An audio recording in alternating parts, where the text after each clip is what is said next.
E nesse domingo, dia 8 de dezembro, nós já fizemos pela manhã, nós estamos iniciando um novo assunto, que chamamos de uma série de Natal, que chamamos de Generoso. Está aí no telão o nome da nossa série dos 2 domingos. Eu quero com você conversar sobre generosidade. O quanto o Natal nos traz esta memória, o quanto o Natal é um tempo de generosidade. E falaremos sobre isso neste domingo, hoje e no próximo domingo, nos nossos encontros de manhã e noite. Então, no seu lugar, se você já quiser ir, pega a sua Bíblia e abra comigo aí em 2 Coríntios 8. Eu não vou ler agora, mas vamos caminhar por aí nesses 2 domingos, 2 capítulos 8 e 9 de 2 Coríntios. Mas eu quero antes fazer uma introdução com você, lembrar você da época que estamos vivendo. É dezembro. E, por exemplo, a ausência de algumas pessoas hoje aqui na reunião já me dá o parecer que chegamos em dezembro. Porque é um mês onde há novas agendas, algumas correrias, novos compromissos de fim de ano. E por isso sinto a ausência de algumas pessoas aqui nesta noite. E é um tempo de dezembro, é um tempo que nos traz a menção da época de Natal.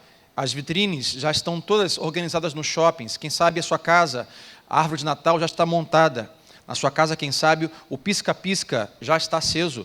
Ou quem sabe amanhã, segunda-feira, você vai começar a procurar as lojas para procurar, então, aparatos para montar sua árvore de Natal, para poder iluminar sua casa. Pastor, cristão pode fazer isso? Deve, faça isso. Ilumine a sua casa, faça uma festa com a sua família, pegue seus filhos e monte a sua árvore, participe. É um tempo de festa, um tempo de generosidade. É um tempo que somos lembrados do nascimento de Jesus. Esse tempo de Natal é um tempo que somos lembrados também, ou um tempo também marcado por generosidade. Por exemplo, é aquela época que é um tempo marcado, por exemplo, de dar presentes. E você participa de domingo ocultos, você dá presente para a sua família, para o seu filho, para a sua esposa, até mesmo para a sua sogra, que nessa época também ganha presente. Então, um tempo marcado por generosidade, um tempo marcado por presente. E isso é um tempo marcado porque também nos traz a memória daqueles magos, os reis magos que foram em direção ao nascimento de Jesus, guiado por uma estrela.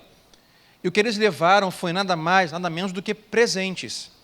Então, é uma temporada de presentes, é uma temporada de generosidade.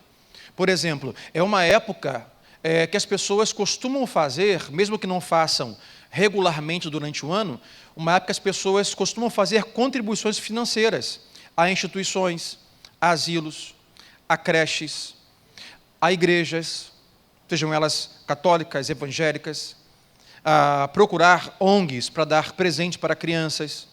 É uma época marcada por doações, é uma época marcada por generosidade. Mas principalmente, é uma época em que lembramos que Deus veio a nós. Deus veio a nós de forma humilde. Deus veio a nós como um homem, chamado Jesus Cristo, para nos presentear também, de forma generosa, para nos dar o presente da salvação. Porque essa época de Natal nos lembra que Deus enviou o seu Filho para nascer em nosso meio, de forma humilde, para nos agraciar de forma generosa com o presente da salvação. Mas, embora seja uma época de dezembro, uma época de generosidade, de doação, uma época de presentear, não poderíamos esquecer que também é uma época, não só dezembro, mas esse ano todo, é uma época dolorosa. Por que uma época dolorosa? Porque também é uma época onde estamos ainda vivendo um tempo de crise social e econômica. Ainda vivemos um tempo de alto índice, por exemplo, de desemprego. Ainda vivemos, por exemplo, um tempo de algumas famílias que estão sofrendo por conta de baixa econômica, baixas financeiras. E me parece que esse ano ainda vai fechar com um déficit considerável. Pesquisas revelam que ainda este ano, o nosso país vai fechar esse ano aí com a taxa ou índice de desemprego ainda em 12,3%, muito igual ao que foi no ano passado, com o anterior governo. Isso nos diz que vamos fechar o ano, nosso país, o Brasil, em dezembro, ainda com 31 milhões de pessoas desempregadas. Então, embora seja uma época de generosidade, uma época de presentear, uma época que nos traz a menção do presente da salvação, também somado a isso é uma época onde pessoas estão sofrendo economicamente. As pessoas estão tendo baixas financeiras. A questão é quando perguntamos o que está acontecendo com o mundo, com o dinheiro.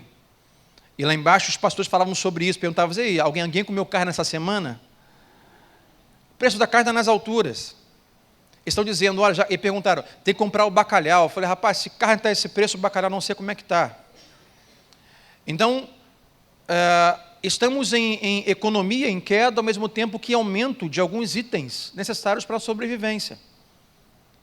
Aí perguntamos assim, o que está acontecendo?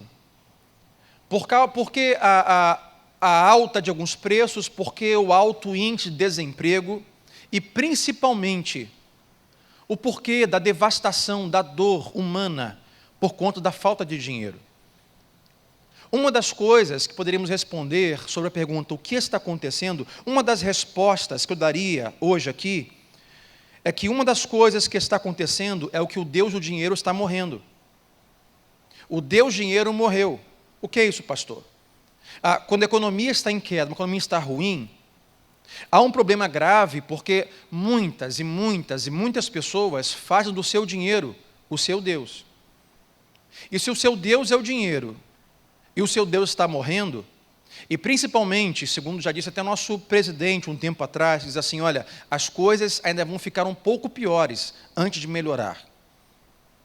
O que acontece é, se o dinheiro está sofrendo queda, ele é visto por alguns como um Deus, ele está morrendo, e principalmente o que acontece é que o dinheiro não está dando sinais que pretende ressuscitar em breve. Então ainda há um indício de devastação econômica, de pobreza. Ainda há um índice de um pouco de miséria, não no nosso país apenas, mas em todo o mundo.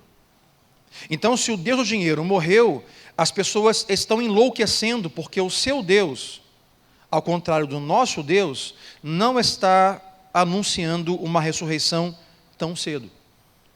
Então, hoje há esse enlouquecimento, há essa devastação por conta da economia, porque as pessoas estão fazendo a seguinte pergunta: como nós vamos viver a nossa vida sem o nosso Deus?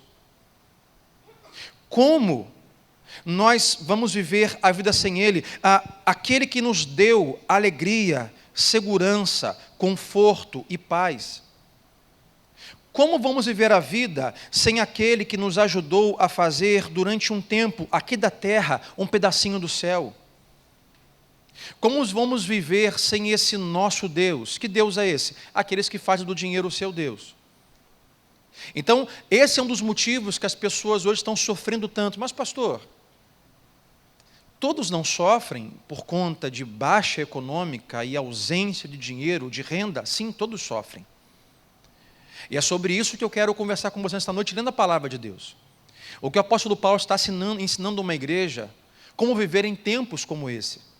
Como viver em dias como esse. Ou você acha que essa época que estamos vivendo é a primeira em toda a história do mundo de baixa econômica e financeira? Paulo, o texto que vamos ler, Paulo está escrevendo a uma igreja em Corinto para ensiná-los a como viver uma época como essa. Que época? Em uma época onde falta dinheiro. Em uma época onde há um alto índice de desemprego. Uma época onde uma igreja que crê no Senhor Jesus também está passando por desemprego e baixa financeira. E Paulo quer ensinar essa igreja como viver, como se comportar. E Paulo vai usar o exemplo de uma outra igreja, também devastada pela dor, pela baixa financeira, o que ele vai chamar de extrema pobreza. E Paulo quer usar uma igreja como exemplo para ensinar uma outra igreja em Corinto como lidar em tempos como esse. Então, abra comigo a sua Bíblia em 2ª carta de Paulo aos Coríntios, capítulo 8, e eu vou ler do versículo 1 em diante. Paulo está escrevendo a igreja em Corinto, falando sobre a igreja da Macedônia, e dando o exemplo deles para esta igreja, como viver, e Paulo vai dar o exemplo dela, contando assim no versículo 1, dizendo à igreja em Corinto: agora, meus irmãos, queremos que vocês tomem conhecimento Ou seja, que vocês saibam de quê? Da graça que Deus concedeu à igreja na Macedônia. E deixa eu parar um pouco aqui. Esta graça que Deus concedeu, posso estar dizendo, é a graça financeira. É a graça de lidar de forma emocional, espiritual, com as crises financeiras. Paulo está falando exatamente sobre a graça financeira que Deus deu a essa igreja na Macedônia. Versículo 2. Pois no meio da mais severa tribulação, a grande alegria e a extrema pobreza deles transbordaram em rica generosidade. Paulo está dizendo, eu quero que vocês conheçam a graça de uma igreja que ensina a vocês de forma espetacular como lidar em época de extrema pobreza e severa tribulação. Versículo 3. Pois eu dou testemunho de que eles deram tudo quanto podiam, e até além do que podiam. E Paulo termina o versículo 3 dizendo, por iniciativa própria. O que Paulo está dizendo é, esta igreja nos ensina, em época de crise, em época de devastação financeira, a lidar com o dinheiro de forma generosa, nos mostrando que eles não fizeram porque foram coagidos. Eles não fizeram o que fizeram porque colocaram uma faca no peito deles. Eles não fizeram o que fizeram porque ficaram com medo de não fazer, nem sentiram obrigados. Eles fizeram o que fizeram por iniciativa própria. Olha o versículo 4 como começa. E eles nos suplicaram insistentemente o privilégio de participar da assistência dos santos. Paulo diz, eles nos pediram para não deixá-los de fora, embora pobres, de generosamente compartilhar o pouco que tinham com outros irmãos na fé, com outras pessoas. Versículo 5. E não somente fizeram o que nós esperávamos, ou seja, pouco, mas entregaram-se primeiramente a si mesmos ao Senhor e depois a nós pela vontade de Deus. Versículo 5, Paulo diz, eles fizeram além do que esperávamos, e ele vai dizendo no final do versículo 5, o que eles fizeram eles entregaram primeiro de si mesmos ao Senhor. O que Paulo diz eles dão um exemplo de que eles amam ao Senhor. Quando eles se dão ao Senhor, quando eles são generosos com o Senhor, eles demonstram que eles amam o Senhor. Primeiro mandamento. Ele diz, não só fizeram isso, mas depois fizeram a nós. Então Paulo diz, esta igreja nos dá um exemplo de amor e generosidade, porque eles demonstraram o quanto eles amam a Deus e amam o próximo, cumprindo os dois mandamentos principais de Jesus. E o final desse versículo 5 diz, eles fizeram isso pela vontade de Deus. Me lembra de Jesus, sobre amar a Deus e o próximo, que essa é a vontade de Deus. Então Paulo diz, esta igreja nos surpreendeu, porque entregaram de si para Deus, ao próximo, de forma generosa, cumprindo então a vontade de Deus. Versículo 6. Assim então recomendamos a Tito, visto que ele já havia começado, que completasse este ato de graça da parte de vocês. Paulo está escrevendo à igreja em Corinto para falar sobre o que está acontecendo na igreja da Macedônia. E o que está acontecendo? Ambas igrejas, a igreja em Corinto e a igreja da Macedônia, estão sendo devastadas por conta da economia. Tanto na igreja da Macedônia, quanto da igreja em Corinto, há irmãos na fé que estão desempregados, que não têm uma fonte de renda suficiente para mantimentos necessários de sobrevivência. Só que Paulo está dizendo para eles aqui, para a igreja em Corinto, embora vocês estejam sofrendo como os irmãos da Macedônia, eles estão sofrendo mais do que vocês. E se pararmos aqui para pensar, eu sei que aqui nessa noite pode haver pessoas que estão passando por tempos de desemprego, de luta financeira. Não levante a mão quem está sofrendo por conta da economia, quem está quem sabe até com a esperança abalada em relação ao término do ano, as suas contas para terminar o ano, fechar o ano e virar o ano. Possivelmente algumas pessoas estão aqui assim. E eu não quero desmerecer a sua dor nem o seu sofrimento, mas eu preciso dizer para você que, além de você, há pessoas que estão sofrendo mais do que você. Há pessoas que estão padecendo mais do que eu e você. Eu também tenho as minhas contas no vermelho ainda esse ano.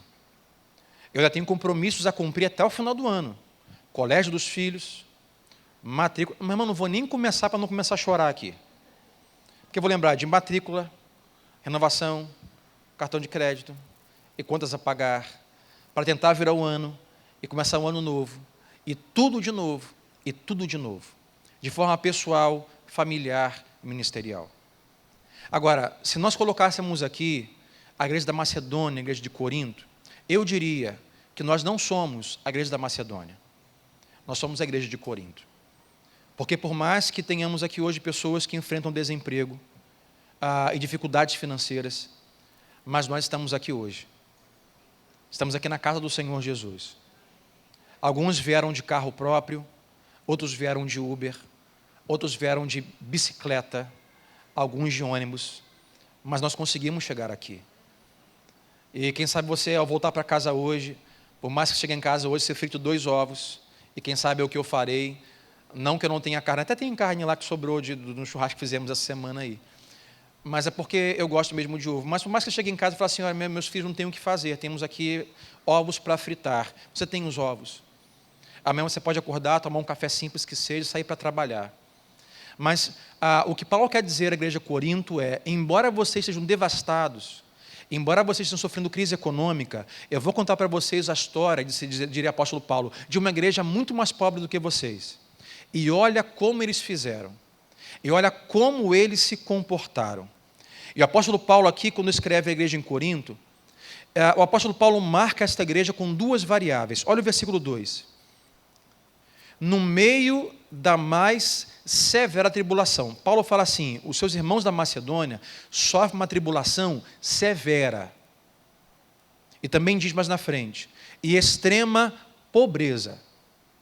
Paulo diz, irmãos corintos, vocês estão sofrendo desempregos e algumas crises financeiras, mas há uma igreja, há irmãos de vocês que estão passando por extrema pobreza e severa tribulação. E a pergunta que alguém faria é, como essas pessoas responderam a isso? O que elas fizeram? Como se comportaram? E Paulo diz no mesmo versículo 2. Olha comigo o texto, ele diz, no meio da mais severa tribulação, eles responderam com grande alegria. Grande alegria como? Sobre o que estamos falando? Grande alegria em ser generoso, em dividir, em compartilhar, em doar. Eles tiveram grande alegria em compartilhar o pouco que tinham com outros, mesmo sofrendo grande tribulação. Ele continua, e mesmo em extrema pobreza, eles transbordaram em rica generosidade. Esses homens transbordaram de rica generosidade. Mas por quê? Porque Paulo vai dizendo no começo do texto, a graça que Deus os concedeu. E hoje aqui com você eu quero discorrer 5 princípios que o texto nos ensina. E o primeiro princípio é esse, se você quiser anotar, é que a generosidade revela a graça de Deus. A generosidade revela a graça de Deus. Paulo diz à igreja de Corinto, olhe, a graça que Deus concedeu a esses que sofrem extrema pobreza, abundantemente compartilhando. E a pergunta que faríamos é, como você pode ter uma alegria abundante e uma generosidade transbordante vivendo em crise financeira? Como alguém pode conseguir praticar isso? A resposta é simples. A única maneira de você ter isso é se o seu Deus não for o dinheiro. Porque se o seu Deus for o dinheiro, em meio à crise financeira, você não vai conseguir transbordar de alegria. Você não conseguirá ser generoso de forma abundante. Porque se o seu Deus está no dinheiro e é o dinheiro, você verá que todo ano, de crise em crise, esse Deus é crucificado. Ele está morrendo. E não está dando sinais de ressurreição. Mas agora, se o seu Deus não é o dinheiro, se o seu Deus é Jesus, então o seu Deus não está morrendo e nem está morto, mas ele está vivo e muito bem nesse momento, assentado à destra do Pai, governando todas as coisas. E ele é abundante, e ele é rico, e ele é generoso, e ele é bom, e ele é gracioso. Ele não sofre crise econômica. Ele não sofre variação de humor, nem de poder. Deus, é poderoso. Não importa o governo, não importa a crise. Então, se você tem a Cristo como seu Senhor, embora tenha déficits financeiros, ainda assim, Paulo diz, você pode transbordar de alegria e abundantemente ser generoso.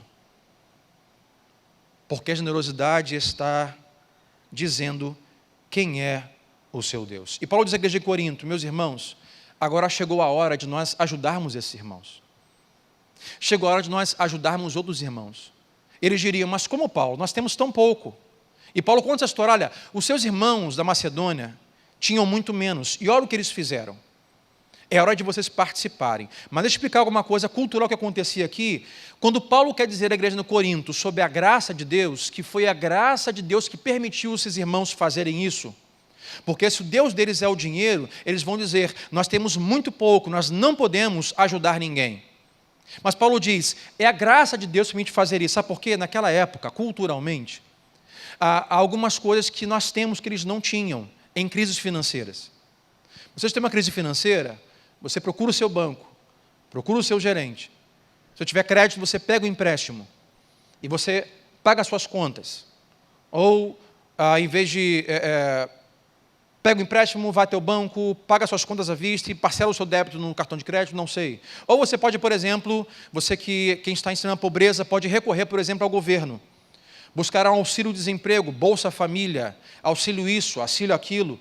Nós hoje temos como recorrer à parte privada de bancos, empréstimos, e podemos também, em pobreza, recorrer ao governo. Algo que naquela época eles não tinham. Eles não tinham empréstimo de banco.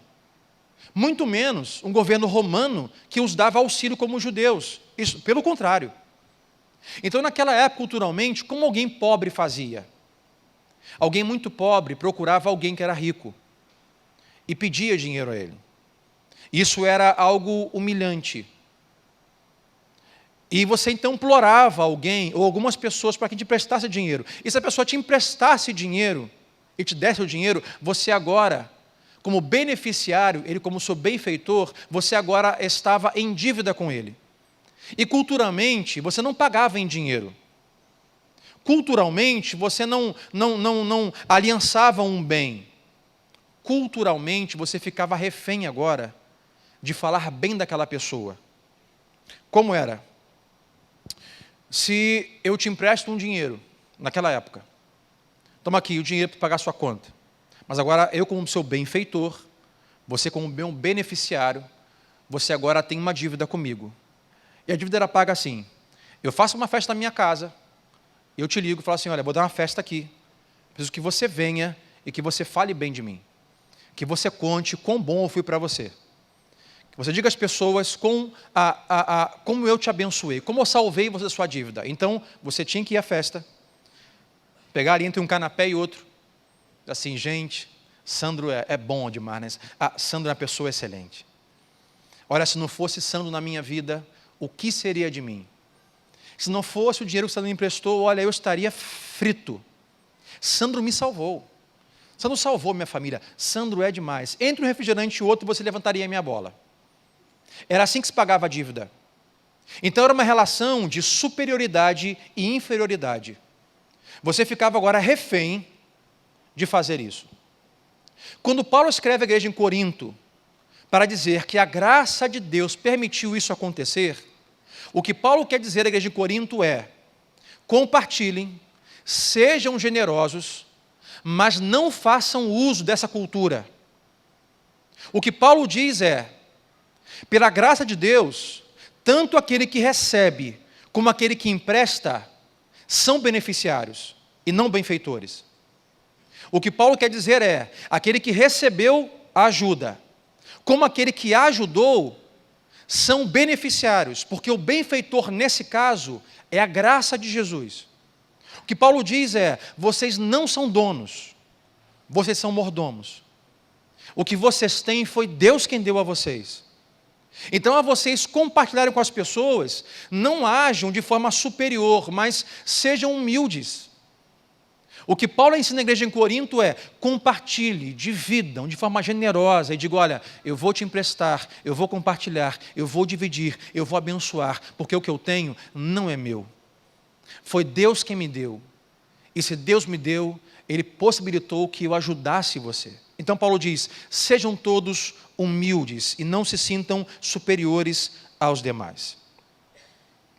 Paulo quer tirar a igreja em Corinto da possibilidade de se colocar em posição superior aos demais irmãos. O que Paulo está dizendo é: Deus é um doador generoso. Deus entregou o seu próprio Filho a nós, doou de forma generosa o seu melhor. Paulo diz à igreja em Corinto, e Paulo nos diz hoje aqui, e a palavra nos diz hoje aqui, e Cristo hoje nos diz aqui: Deus é um Deus generoso e doador que nos convida a juntarmos-nos a Ele como doadores generosos. A palavra de Deus nos convida, nesta época, que nos lembra o Natal de generosidade e doação, a sermos pessoas constantemente generosas e doadoras. O que Paulo diz à igreja de Corinto é: os macedônios já entenderam isso. Aquela igreja pobre já entendeu isso. Entenderam porque o que eles tinham, eles fizeram de forma alegre, abundante e generosa, mesmo enfrentando severas aflições e extrema pobreza. Então Paulo está ensinando à igreja em Corinto: a generosidade revela a graça de Deus. Quando nós somos generosos, estamos revelando a graça de Deus que recebemos, porque o nosso Deus é generoso. Diga sempre para o seu vizinho: Deus é generoso. Diga assim: Deus é um doador. E Paulo continua no versículo 8, nos ensinando um segundo princípio, que se a generosidade revela a graça de Deus, o segundo princípio é: a generosidade também é um dom espiritual. Paulo vai dizer que algumas pessoas receberam esse dom da parte de Deus. Olha o versículo 7 que ele diz: todavia, assim como vocês se destacam em tudo. Paulo diz: vocês, coríntios, vocês se destacam na fé, se destacam na palavra, se destacam no conhecimento, vocês se destacam na dedicação completa, no amor que vocês têm por nós. Aí Paulo diz: eu peço que vocês também se destaquem no privilégio de contribuir. E, irmãos, é fato que a generosidade também é um dom espiritual. Porque há pessoas que naturalmente têm esse dom, generosidade. Possivelmente você conhece alguém. Levante a mão se você conhece alguém que é extremamente generoso. Levante a mão, conhece alguém? Aquela pessoa que fala assim: compra sem você pedir, compra para ele, lembra de você, te dá um presente, faz algo por você. Alguém generoso. Alguém que dá sem medir, você não pediu, a pessoa comprou, te deu, presenteou. É um dom espiritual que Deus dá a algumas pessoas e naturalmente são doadores. Pessoas que naturalmente enxergam a necessidade do outro à frente da sua própria. Pessoas que estão com um tênis furando, mas se lembram que há um outro que também está com um tênis furando e compra um tênis para o outro, não para si. Pessoas que se lembram que têm uma necessidade, mas conseguem enxergar a do outro na frente das suas. São pessoas que são naturalmente extremamente generosas. Sabe o que é isso? É um dom.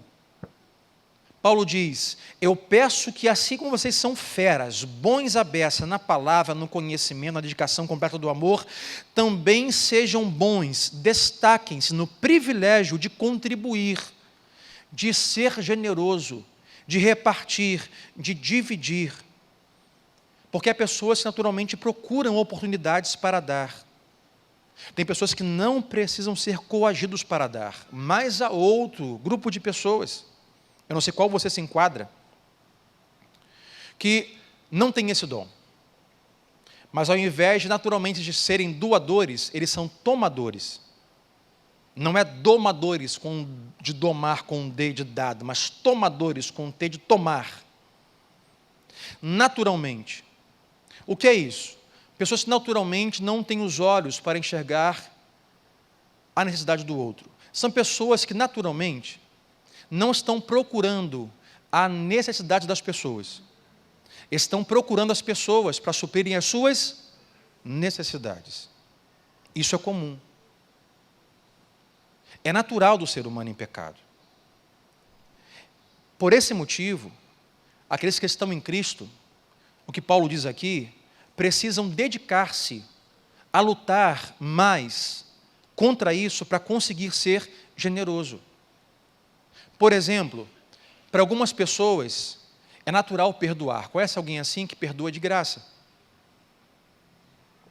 Ele diz, desculpa, cara, eu te ofendi, nada, que é isso? Tem alguns, claro, que agem com uma certa falsidade, nada, que isso, tomara que sofra um acidente e morra. Nada, já perdoei, Senhor, leva. Mas tem gente que sinceramente perdoa de graça. As pessoas machucam, as pessoas traem. Quem age com um falso perdão, só verbal, nada, que isso, não foi nada, já perdoei, mas não perdoa. Você percebe que a vida não é uma vida feliz nem alegre, é uma vida cheia de amargura, de dor, de sofrimento. Mas agora, quem perdoa de fato de graça e libera o outro em perdão, vive uma vida bem. Mas agora, há outras pessoas que pode ser você, e é natural do ser humano, ter uma imensa dificuldade em perdoar. Dizer assim, Deus, me dá paciência, porque o Senhor me der força, eu mato ele. Senhor, me ajuda, Senhor, eu não consigo perdoar o que Ele fez para mim, Senhor, o que Ele fez comigo, me fez sofrer demais. Senhor, me causou muita dor. Se não for o Senhor fazer uma obra na minha vida radical, eu não vou conseguir perdoar, Senhor. Não levante a mão quem é assim, porque pode ser comum a alguns. Então, alguns têm o dom de naturalmente perdoar e outros não. E há pessoas que têm o dom naturalmente de generosidade, de compartilhar, de ofertar, de contribuir, e outros não. Se você está nesse grupo de pessoas que naturalmente está mais preocupado com as suas necessidades do que com o outro, se você está nesse grupo que não está procurando a necessidade das pessoas, mas procurando pessoas para as suas necessidades, então para você a luta é maior para viver o Evangelho.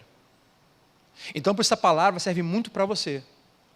Para você não só de forma natalina ser generoso, mas viver uma vida generosa, compartilhando a graça de Deus.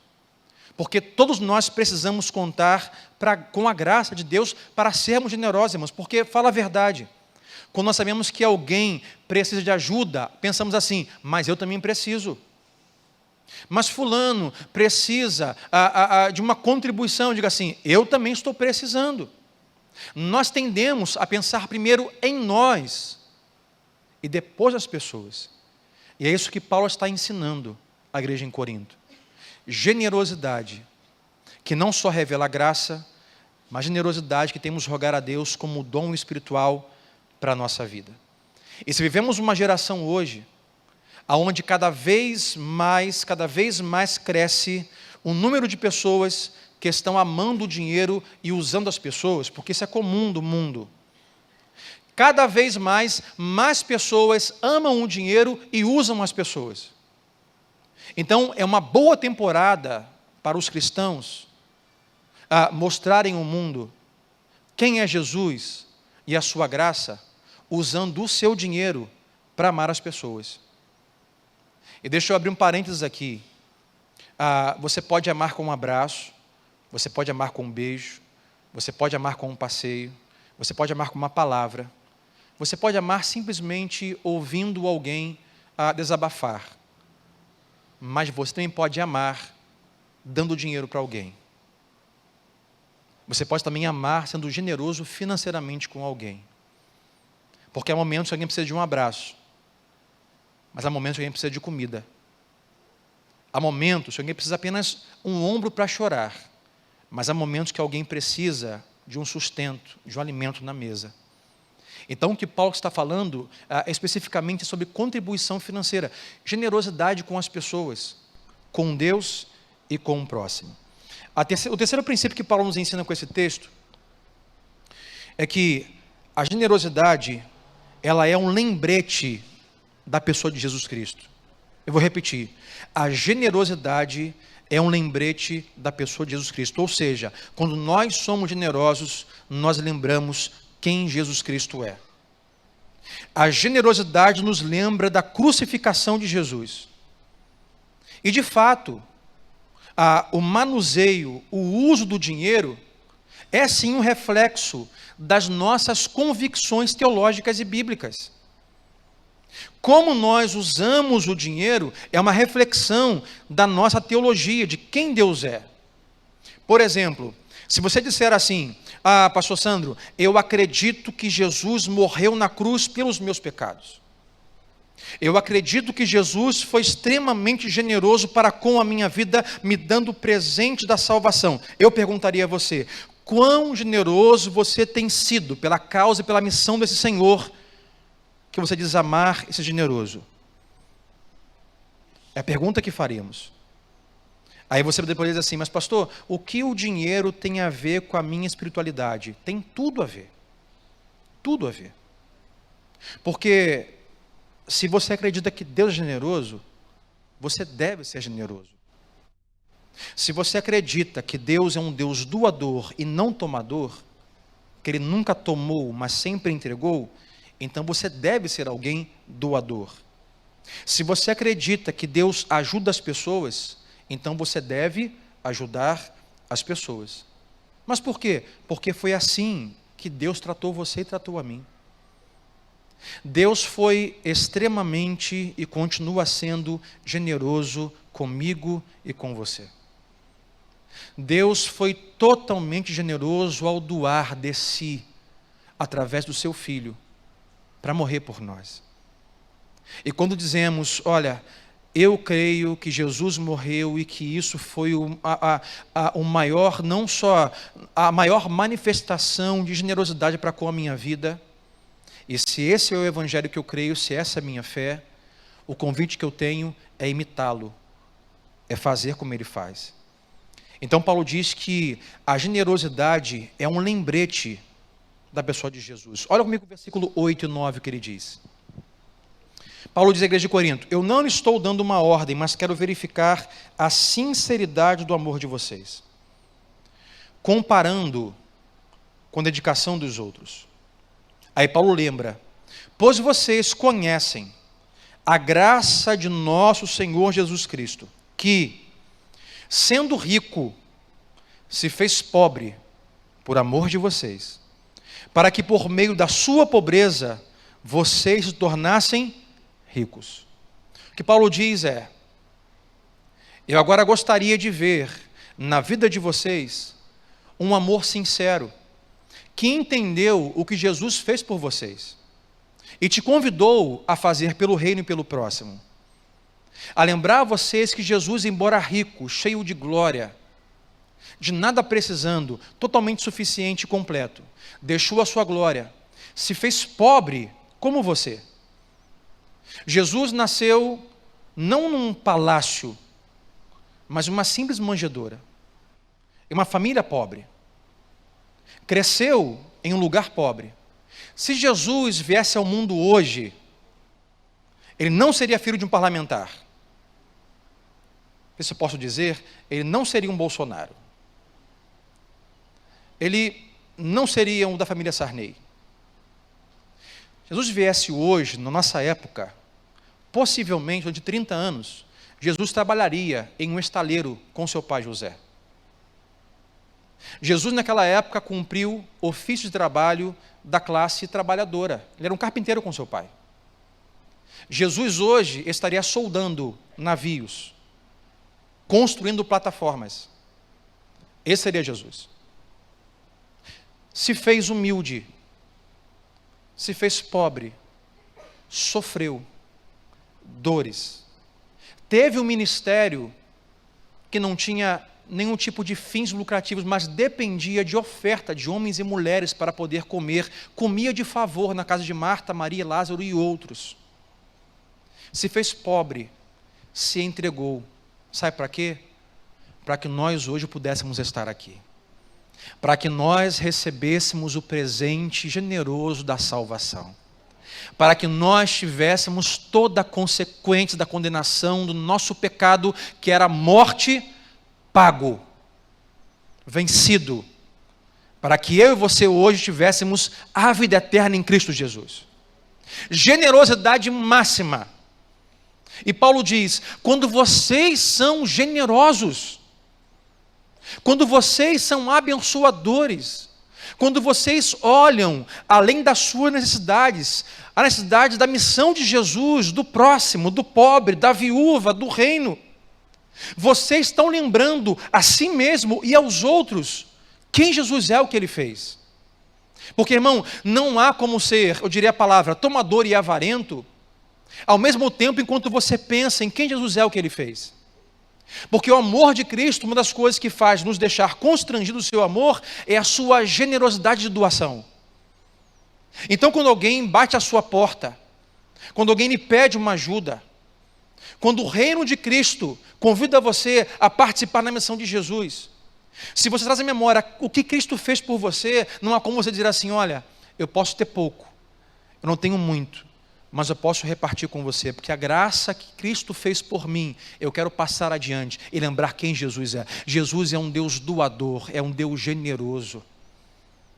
Não há uma época, uma temporada tão boa como essa, para o povo de Deus amar as pessoas, também usando o seu dinheiro, usando da sua renda, do seu sustento, para abençoar e ajudar as pessoas. É isso que o apóstolo Paulo está dizendo. Paulo diz assim à igreja, quando nós somos generosos, nós estamos lembrando a nós mesmos e aos outros da generosidade de Jesus, o nosso Salvador. Versículo 10 ao 12, a quarta coisa que Paulo nos ensina, escrevendo na igreja em Corinto, é que a generosidade deve ser medida proporcionalmente. E eu vou dizer aqui, não é porcentualmente, eu vou explicar, é proporcionalmente. Versículo 10, Paulo diz, este é o meu conselho a vocês, irmãos, convém que vocês contribuam, já que desde o ano passado vocês foram os primeiros, não somente a contribuir, mas também a propor este plano. Agora, completem a obra. Paulo diz, vocês começaram essa ideia de ajudar as pessoas, então agora completem esta obra. Por quê? Porque agora, quem sabe, naquela época que começaram, não havia uma crise financeira como essa.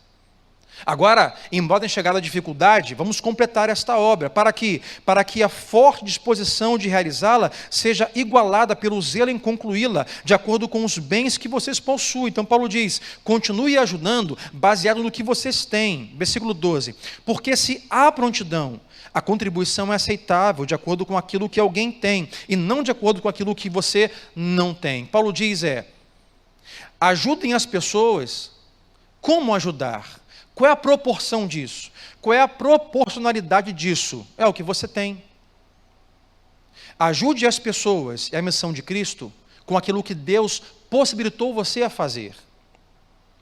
Paulo disse que a questão não é porcentagem, é proporção.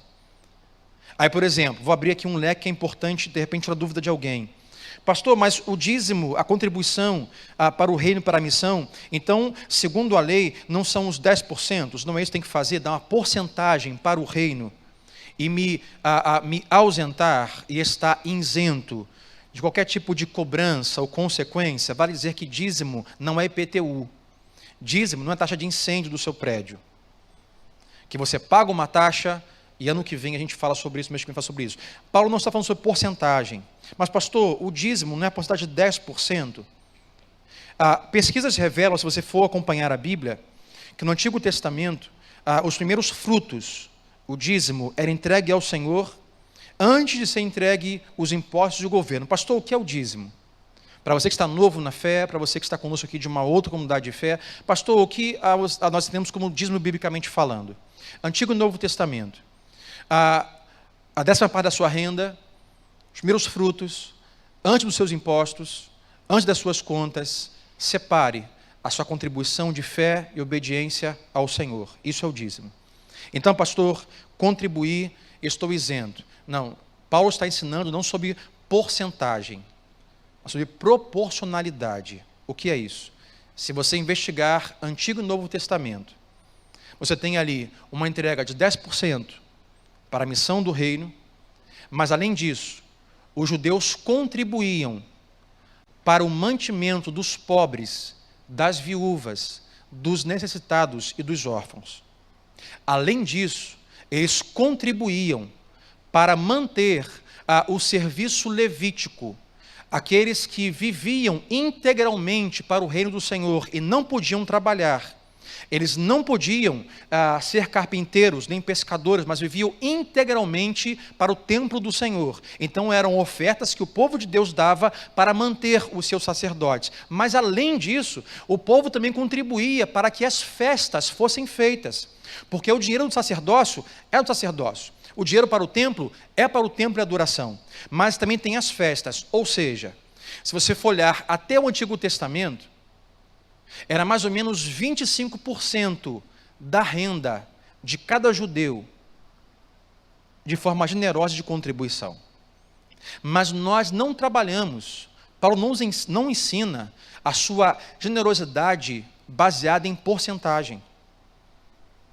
Então o que a Bíblia ensina, Antigo e Novo Testamento, para você que é um cristão, dízimo não é a sua cota mensal, aonde você tem que chegar. Dízimo é o seu ponto de partida. É aí que você começa. Eu dizimo ao Senhor, e agora eu estou pronto para deixar Deus me usar com as demais necessidades de contribuição, seja na casa do Senhor, com o órfão, com o pobre, com a viúva, o que Deus me convidar a fazer, eu farei. Quem entendeu, diga amém comigo. Dízimo é onde começa, irmão, não é onde termina. Então, pastor, então nós temos que dar 25% da minha renda? Não. É proporção. Porque a porcentagem, ela se difere em relação a grupos de pessoas e quanto Deus tem nos abençoado financeiramente. Exemplo, para aqueles que são muito ricos, não levante a mão quem é muito rico aqui hoje. Para você que está aqui nesta noite, ou algum lugar nos assistindo nesta noite, você é muito rico. E para quem é muito rico, 10% não é sacrifício.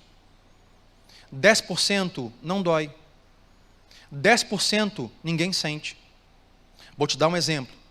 Para alguém que é pobre, ou recebe um salário mínimo, vamos supor aí, não sei quanto é, mas vamos arredondar, R$1.000. É próximo. 10% são R$100. Paga a sua conta de luz. Então, para essa pessoa, 10% de obediência a Deus deve fazer, para ela sente. Não que fará falta, mas é um sacrifício de fato. Mas para alguém, por exemplo, que ganha aí 250 mil reais por ano, que dá aí uns 20 e poucos mil reais por mês, não que alguém seja rico ganhando isso, tem que ganhar um pouco mais.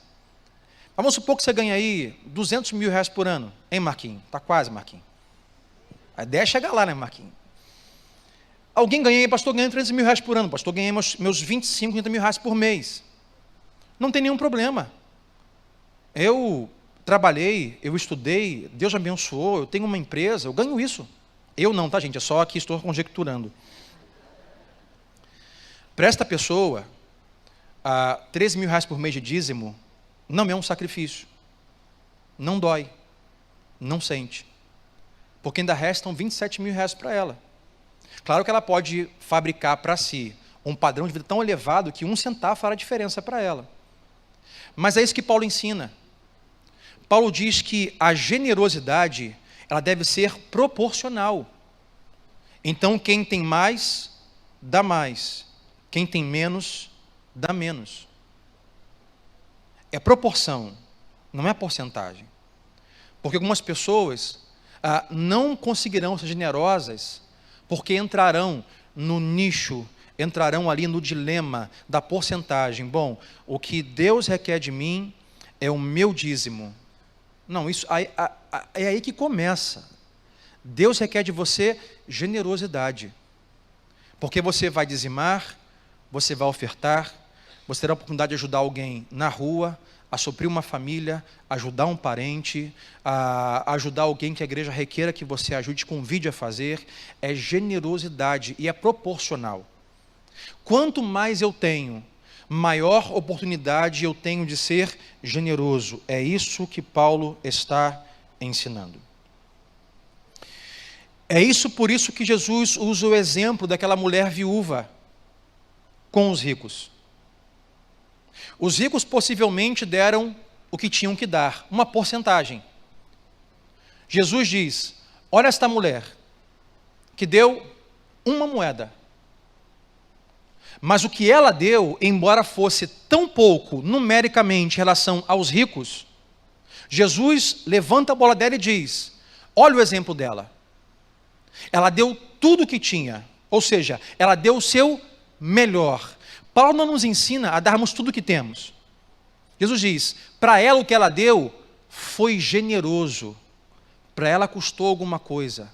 Ah, Senhor, mas uma moeda, os ricos deram aí 3 mil reais de oferta, mas os 3 mil reais para eles foi esmola. Eles não deram nada.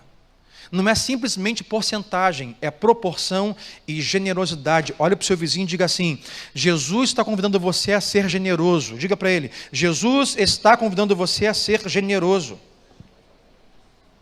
Eu vou te dar esta noite algumas estatísticas. Não se assuste. Estatisticamente, diz que as pessoas mais pobres costumam ser mais generosas do que as ricas. Embora o número, o valor que elas compartilham e doam e entregam, em proporções, é muito maior das pessoas mais ricas. Porque para quem ganha 100 reais, 20 reais é 20%. Para quem ganha 20 mil reais, 2 mil reais, embora seja muito mais do que 20, só 10%. Então, a estatística diz que as pessoas mais pobres costumam ter um olhar maior para a necessidade dos outros. As pessoas mais pobres costumam ter um olhar o seguinte, bom, eu estou sofrendo, mas olha alguém ali que está sofrendo mais do que eu. Eu só tenho 1 quilo de arroz para comer esse mês inteiro. Olha, mas há alguém ali que não tem nenhum quilo, e eu vou dar metade para ele. Estatísticas revelam que quanto mais o ser humano tem, menos generoso ele é. A segunda coisa que a estatística diz, é que à medida que você ganha mais dinheiro, você dá menos proporções e porcentagens. Quanto mais dinheiro você ganha, menos generoso você é. Ou seja, aquelas pessoas, estatística diz, pesquisas, que um dia até foram pobres, que foram simples, que em termos de porcentagem compartilhavam com o próximo, um dia como um cara do Alcântara, ganha na Mega Sena, e eu semana passada na rua, pensei, pastor, o senhor ganhou na Mega Sena? Foi o senhor que mora no Alcântara. O senhor ganhou na Sena? Não, foi eu que ganhei, campeão. Não foi eu. Aí você pergunta assim, mas o senhor jogou, pastor? Não, essa aí eu não consegui jogar. Estou brincando, não jogo Mega Sena não. Então, mas as pessoas que ganham, que um dia foram pobres e ajudavam, e conseguiam olhar os outros de forma humilde, estatísticas revelam que quando elas passam a ganhar mais dinheiro, elas passam também a ser menos generosas. E uma terceira estatística diz que 1 em cada 4 cristão protestante não dá nada. 1 em cada 4 protestantes não contribui e não ajuda o próximo. Então, se você está numa fileira hoje aí, ó, se você contar, a 4ª pessoa depois de você não contribui e não dá nada. Mas isso depende de onde você está. Porque você conta 4, é você, né? O cara de lá conta, não, eu contei e é você. E o cara de lá, quando eu contei, é aquele dali. Ou seja, não importa quem é. Estatisticamente, diz que os cristãos, 1 em cada 4, não dizimam, não ofertam, não ajudam o pobre, nem a causa da viúva, e nem olha a necessidade do próximo. Isso é importante dizer, irmãos. Porque pode ser o seu caso. E eu vou voltar lá atrás, porque você tem dificuldades. E é por isso que você precisa hoje pedir a Deus da graça dele. E você saber que como você usa o dinheiro, revela a sua teologia bíblica, quem Jesus é para você. Se Ele é um Deus generoso, você deve ser generoso. Se Ele é um Deus doador, você deve ser doador. Então, há em todas as igrejas pessoas como a igreja em Corinto, que não dizimam, que não ofertam, que não olham o próximo, que não ajudam o necessitado. Aí você pode ouvir isso e falar assim: poxa, pastor, você pode ouvir isso com um ouvido de condenação. Não estou te condenando. Não estou te chamando de avarento, nem de não generoso. Não ouça isso com um ouvido de condenação, mas ouça isso com um ouvido de preocupação. Preocupação. Porque é o convite de Deus para nós sermos generosos. Porque se alguém diz assim: pastor, eu amo Jesus. Ele é o meu Deus e não há nada mais importante para mim do que Jesus. Eu diria: amém, meu irmão. Mas a pergunta que eu faria é: o que você tem feito financeiramente para o reino de Jesus? E sua resposta fosse: nada, nada.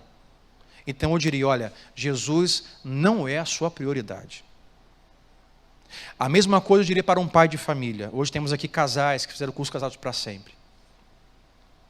Alguém diga assim: pastor, a minha esposa e os meus filhos são a coisa mais importante na minha vida. Eu digo: que bom, cara, maravilha. Olha, eu amo demais a minha esposa e meus filhos. Eles são a coisa mais preciosa que Deus me deu. Eu morro por eles.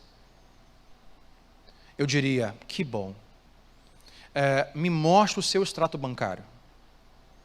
Deixe-me ver os seus gastos com a sua família. E deixe-me ver os seus gastos consigo mesmo. E se o extrato bancário dissesse que você, marido, apenas investe em si e não investe na esposa nem nos filhos, eu diria: olha, embora você diga que ame tanto a sua família, o seu extrato bancário te condena. Porque não pode alguém dizer que ama tanto uma pessoa e não ser generoso com ela. Não investir dinheiro nela.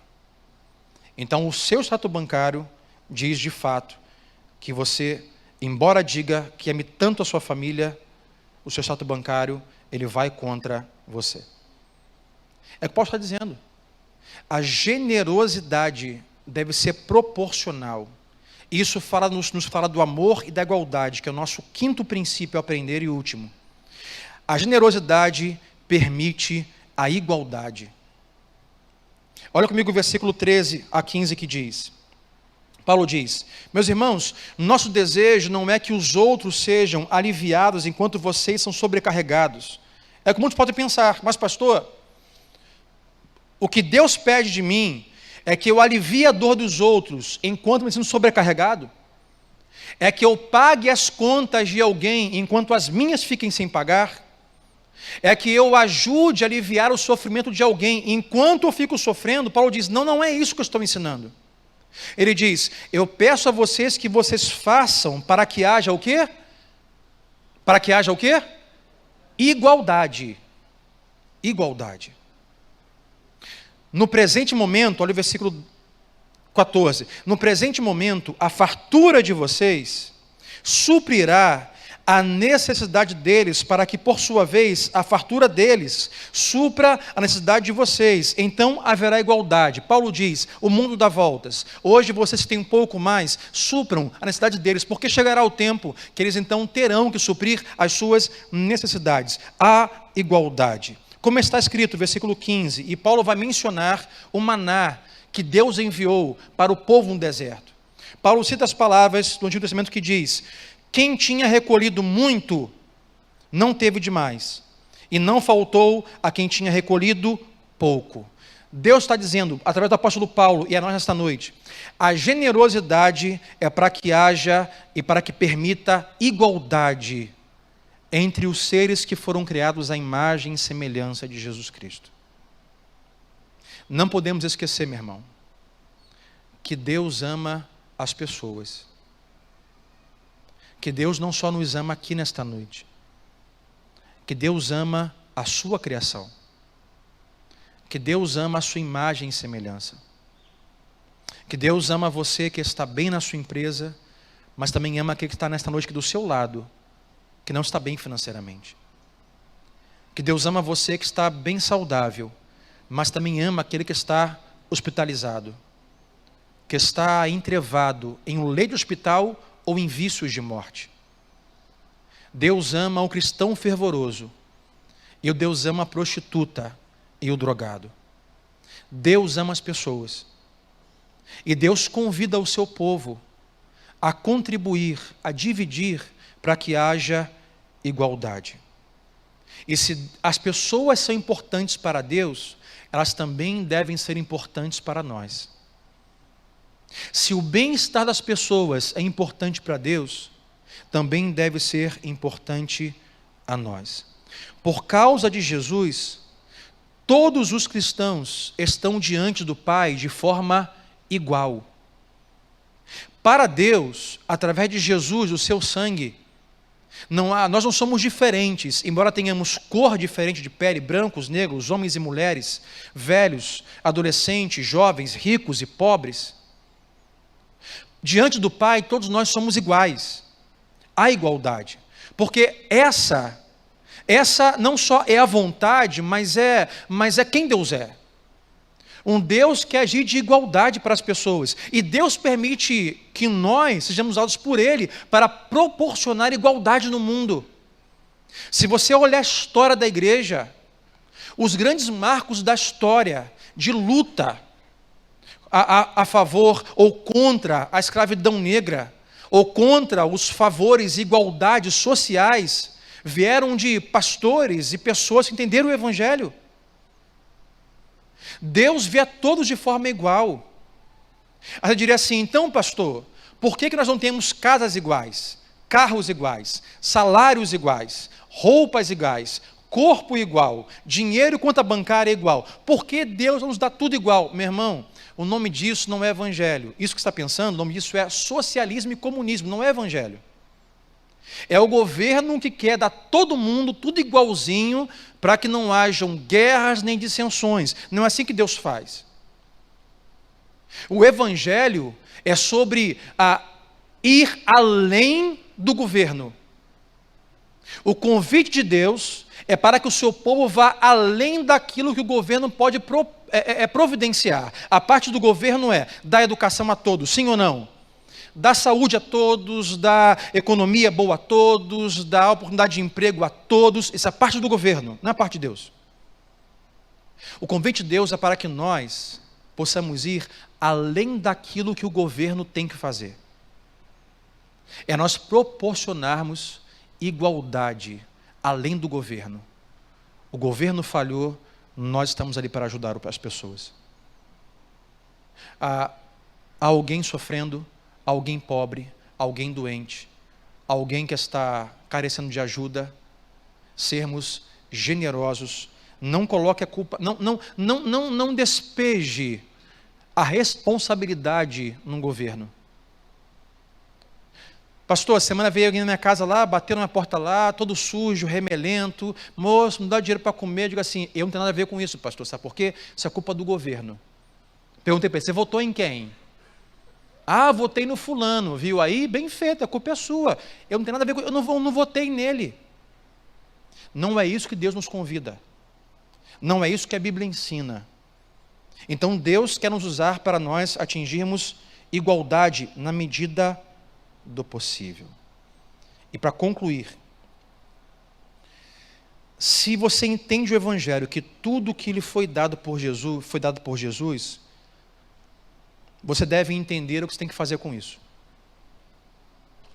E se tudo que você tem foi dado por Jesus, e você está consumindo tudo que você recebeu, você está pecando contra Jesus. Porque tudo que Cristo, tudo que o Pai, que a Trindade tinha, eles não consumiram para si. Eles compartilharam com você. Sabe, Deus é... Semana eu botei no meu Facebook lá uma aberração aí de um cara ensinando, dizendo que nós fomos criados... Eu nem lembro que porcaria que ele escreveu lá, está no meu Facebook lá. Dizendo que Deus precisa da gente. Que nós fomos criados por Deus para dar sentido a Ele. Que Deus sem a gente tem uma vida sem sentido. Que Deus nos fez para ter uma vida com maior sentido. Eu botei no meu Facebook lá, olha, eu falei assim, rejeite isso.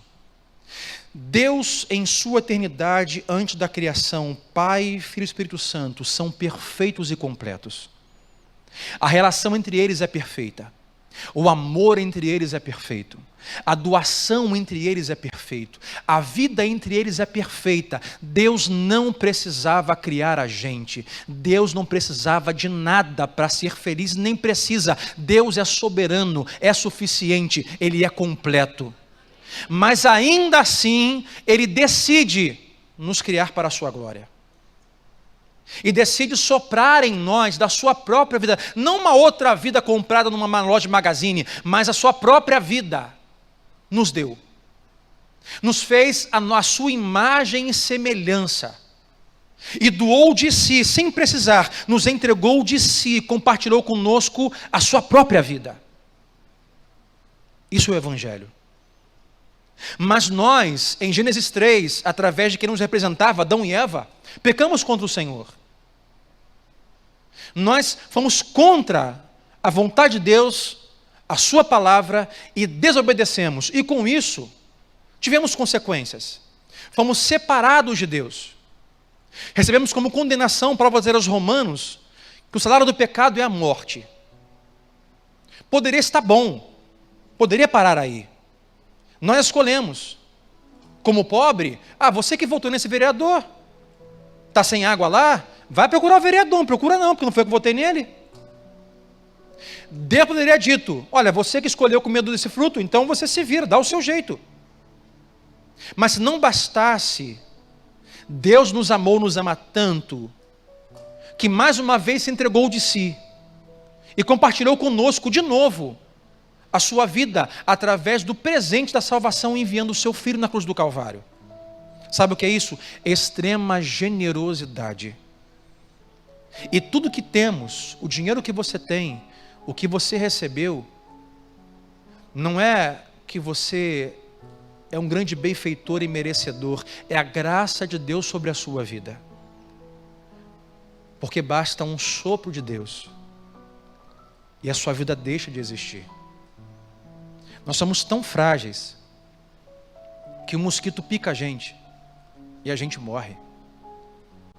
Nós somos mas tão frágeis, que estamos hoje aqui, amanhã não sabemos. O salmista diz, Tiago diz. Então, se tudo que você tem, que eu tenho, que nós temos consumido tudo só para a gente, nós estamos pecando contra Jesus.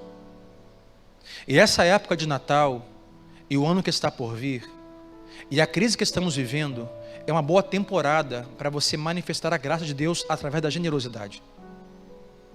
E quanto mais você pratica, mais Deus te dá oportunidade de fazer. Pastor, mas Deus não me dá oportunidades. Por que será? Porque quem sabe essas oportunidades já surgiram e você não foi generoso. E se você hoje está aqui, você precisa lutar, sabe, pastor, eu não consigo, você tem que confessar, pastor, eu não consigo ser generoso. Não consigo ser generoso. É por isso que Jesus diz em Mateus 6, versículo 1, 6, versículo 21, que diz, aonde estiver o seu tesouro, aí também estará o seu coração. Se o seu coração estiver no tesouro, no dinheiro, e o dinheiro for o seu tesouro, você não conseguirá em tempos de crise ter alegria e nem transbordar de abundante generosidade. Mas se o seu Deus for Jesus Cristo, até o pouco que você tem, será como aquela cestinha, aquele McLanche feliz do garotinho no campo para muitas pessoas. Senhor, muitas pessoas estão com fome, não têm que comer, traga-me alguém, procurem. Trouxeram um garotinho com McLanche feliz, um hambúrguer, um suquinho, e a Bíblia diz, são alguns pães e alguns peixes, repartiram e todos comeram e sobrou. A generosidade daquele garoto alimentou muitas pessoas. Você pode achar que tem pouco para você, mas quando você começar a ser generoso, se é que não tem sido ainda, você verá a bênção de Deus na sua vida, se é que você já não tem visto na sua vida isso. Oportunidades Deus vai dar a você para ser generoso, aproveite. E você verá que terá para você e para as pessoas que Deus quer abençoar através da sua vida. Sabe o que Deus faz? Deus olha alguém e Ele quer abençoar. E Ele procura quem vai ajudar. E quem ele sabe que pode contar com generosidade, ele permite que o dinheiro chegue ali, para que aquela pessoa que ele quer abençoar, receba. Agora, se você não compartilha, e Deus quer abençoar o seu vizinho, o seu pai, a sua mãe, a sua igreja, os pobres, o seu pastor, o necessitado, o reino, ele sabe que não pode contar com você, ele não vai passar o dinheiro na sua mão.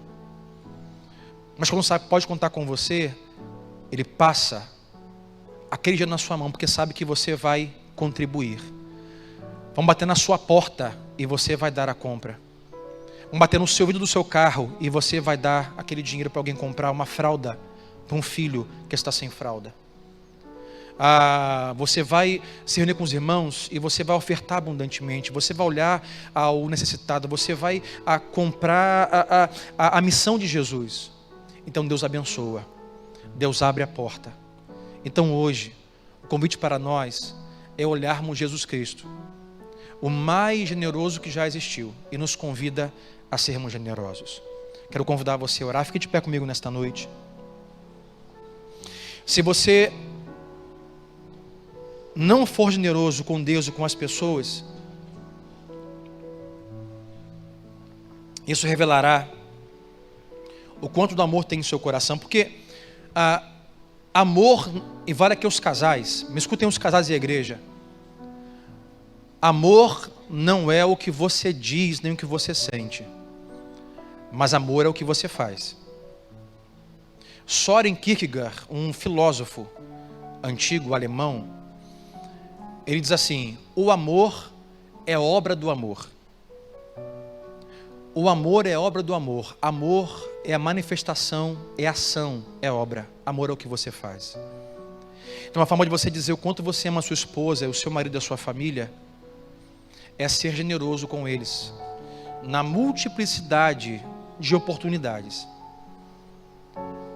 Uma forma de você expressar amor a Deus e às pessoas é ser generoso, é ter obras de amor. Isso envolve um colo para alguém chorar, isso envolve um ouvido para alguém desabafar, isso envolve um caminho para percorrer com alguém, mas isso também envolve dinheiro, vida financeira. Abençoe. Disse Deus a Abraão: Abraão, sê tu uma bênção. Diga para o seu vizinho: sê tu uma bênção, meu irmão, sê tu uma bênção. Quero orar com você esta noite. Vamos orar juntos? Deus, oramos, ó Pai, nesta noite e pedimos que esta graça recaia sobre nós. Tu és um Deus abundante de graça, Tu és um Deus generoso, Tu és um Deus doador. Deus, a Tua palavra não nos deixa dúvida, Senhor, porque o Senhor não apenas disse que nos amava, o Senhor não apenas sentiu amor por nós, porque o amor não é sentimento nem palavras, o amor são ações, o amor é ação, é obra. O amor, ó Deus, é manifestação prática.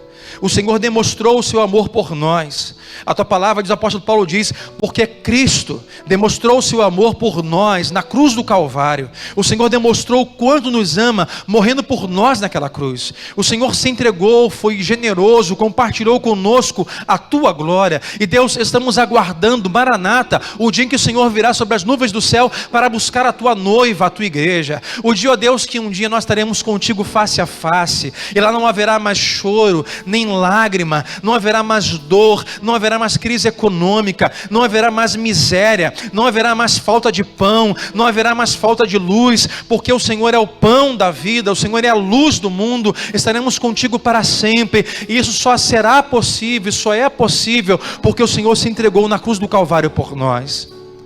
Por isso, Pai, faz de cada um dos meus irmãos aqui nesta noite pessoas generosas como o Senhor é. Deus, dá-nos a graça de sermos generosos.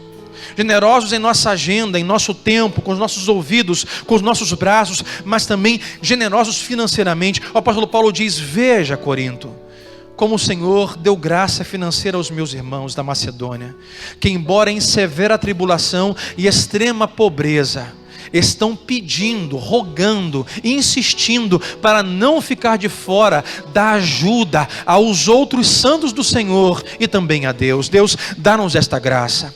Senhor, arranca de nós, Senhor, o nosso coração, se porventura está preso e faz do dinheiro o nosso Deus. Deus, nos ajuda com a dificuldade que temos em sermos generosos. Deus, vem com a tua graça sobre nós, darmos esse dom, ó Deus, de não apenas olharmos as pessoas para buscar nelas o suprir das nossas necessidades, mas que possamos olhar as pessoas buscando a necessidade delas para poder ajudar e abençoá-las, ó Pai. E o Senhor vai nos abençoar, o Senhor vai prover para que sejamos abençoadores nesta terra. Obrigado, Pai. Assim faz. Essa é uma boa época de Natal para demonstrarmos a tua generosidade. Mas, Deus, queremos ir além. Queremos não só no dia 24 e 25 sermos generosos e comprarmos presentes, mas queremos agir assim, ó Deus, todos os dias da nossa vida.